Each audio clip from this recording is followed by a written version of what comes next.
واجلب لمن يقرأ خير مراد واسلك يا رب الورى خير مراد. Mourad TV baatu ndigal bi jëmmal jubal leeral ak ñoŋal.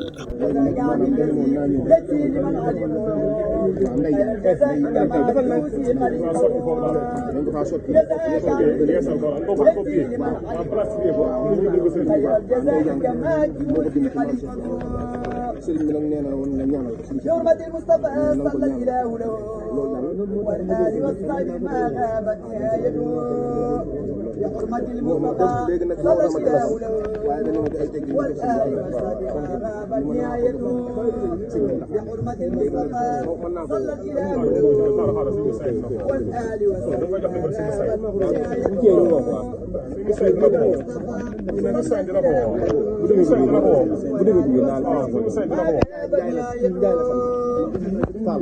moom mooy solo mbubu daare kaamil bi njaarim daare kaamil bi ak barab bi suñu waaye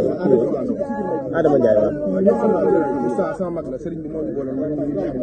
Moussa maanaam sëriñ bi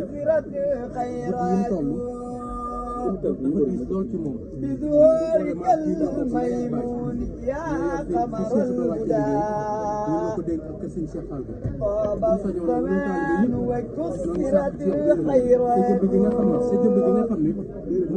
ولقد غدا في النبي مجسدا بعض الدروس وأقبلت نصراته سرت القديم له وحبيبه يا من على درجاته سرت القديم له وحبيبه يا من على درجاته فلا أنت أكرم كل من Adama Ndiaye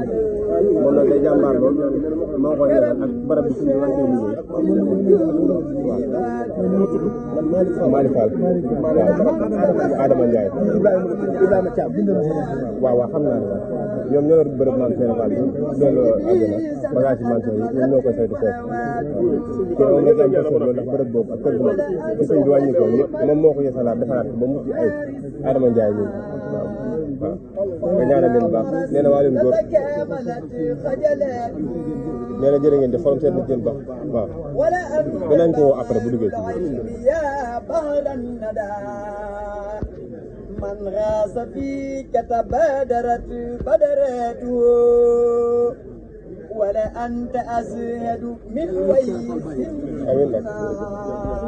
واجلب لمن يقرأ خير مراد واسلك يا رب الورى خير مراد. Mourad TV baatu ndigal bi jëmmal jubal leeral ak ñoŋal.